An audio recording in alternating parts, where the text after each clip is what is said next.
Muito boa noite, amigos. Bem-vindos a mais uma noite. Pois bem, antes de começar a reunião de hoje, eu gostaria de vos fazer uma promessa.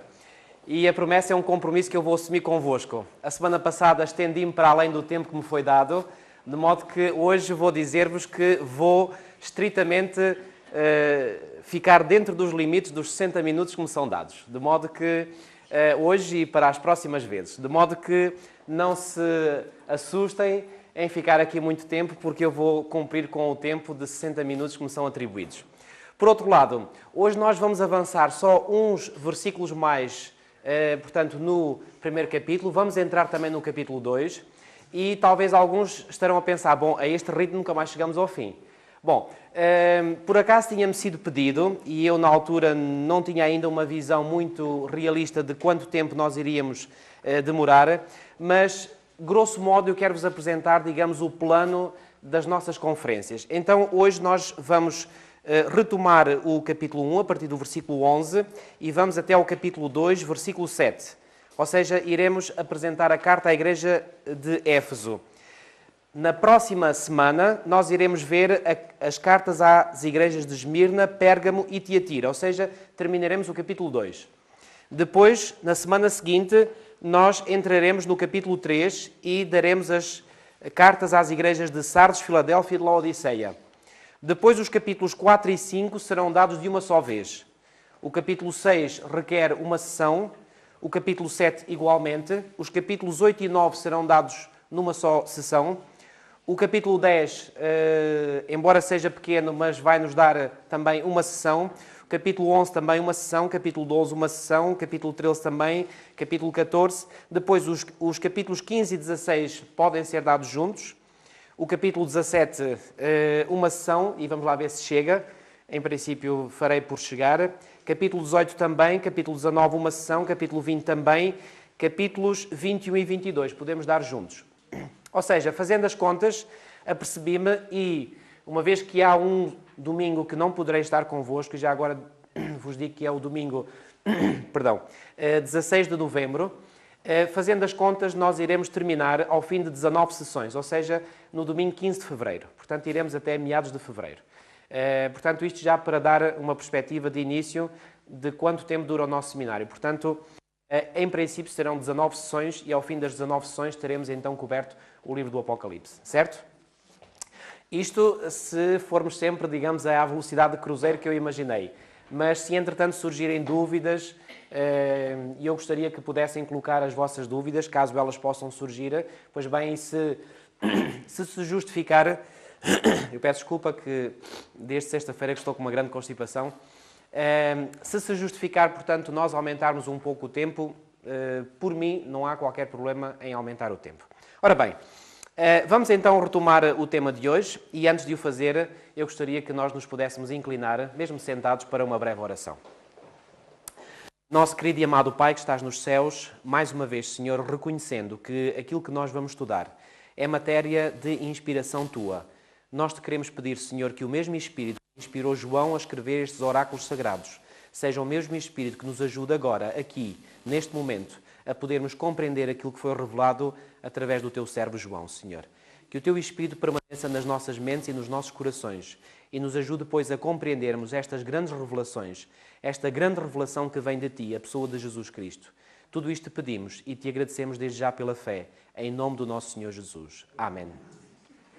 Ok, amigos, vamos então abrir as nossas Bíblias, Apocalipse, capítulo 1, e vamos ler a partir do versículo 11.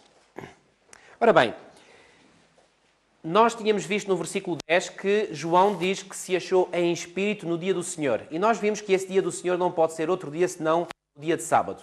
Mas vimos igualmente que, em termos bíblicos, o dia do Senhor tem uma outra conotação. Várias são as passagens bíblicas, sobretudo nas passagens dos profetas do Antigo Testamento, que quando aparece a expressão dia do Senhor, se refere ao dia da segunda vinda de Cristo.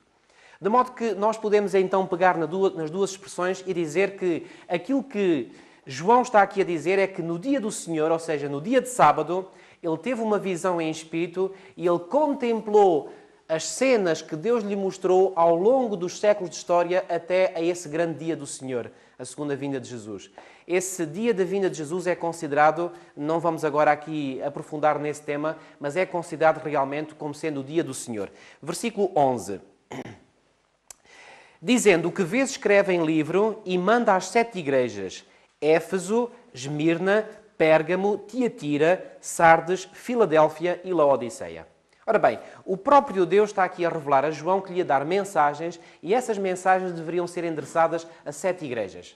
Bom, estas 7 igrejas eram 7 igrejas reais, literais, que existiam efetivamente num território que corresponde hoje à atual Turquia e que era na altura conhecido como a Ásia Menor. Aliás, também conhecido como a província romana da Ásia Menor, uma vez que a Ásia Menor estava também igualmente sob o domínio romano. Isto no tempo de João, atenção, primeiro século da nossa era. Ora bem, a pergunta que naturalmente se coloca é: será que não haveria mais igrejas naquele tempo e naquela região geográfica específica? A resposta é sim, havia. Então porquê 7? Bom, eu já vos disse que o número 7 é realmente um número, eu quase diria, mas entre aspas, mágico no livro do Apocalipse. Pois bem, no livro do Apocalipse nós encontramos a referência a 7 candeeiros, encontramos referência a 7 estrelas, a 7 selos, a 7 espíritos, a 7 anjos, a 7 pragas, a 7 chifres, a 7 montanhas, etc. E, portanto, aqui este 7 tem um simbolismo muito especial. Significa plenitude, completude. Portanto, estas mensagens que Jesus vai dar a João são, portanto, mensagens que apanham uma plenitude. Bom, a questão é: que plenitude? Bom, iremos ver um bocadinho mais à frente. Mas deixem-me mostrar-vos um pormenor. Vamos à Epístola de Colossenses, de Paulo aos Colossenses. Epístola de Paulo aos Colossenses. E logo no capítulo 1 e no versículo 1, nós encontramos esta introdução que Paulo faz nesta carta aos Colossenses. Paulo, apóstolo de Cristo Jesus, por vontade de Deus, e o irmão Timóteo, aos santos e fiéis irmãos em Cristo que se encontram em Colossos. Graça e paz a vós outros da parte de Deus nosso Pai. Sabem que Colossos era uma cidade que ficava também na Ásia Menor e, portanto, havia aqui uma igreja em Colossos. Mas nestas 7 igrejas às quais as mensagens de Jesus se fazem revelar, não inclui a igreja de Colossos. No mesmo livro aos Colossenses, no capítulo 4 e versículo 13, nós lemos: e dele dou testemunho de que muito se preocupa por vós, pelos de Laodiceia e pelos de Hierápolis. Reparem, aqui são mencionadas 2 cidades, Laodiceia, e Laodiceia é uma das 7 igrejas que nós já vimos, portanto, no versículo 11 do capítulo 1 de Apocalipse, mas a igreja de Hierápolis não é mencionada. Bom, isto é apenas um exemplo bíblico que nos mostra que estas 7 igrejas não representavam a totalidade das igrejas da Ásia Menor. Havia outras igrejas, pelo menos estas 2, Colossos e Hierápolis.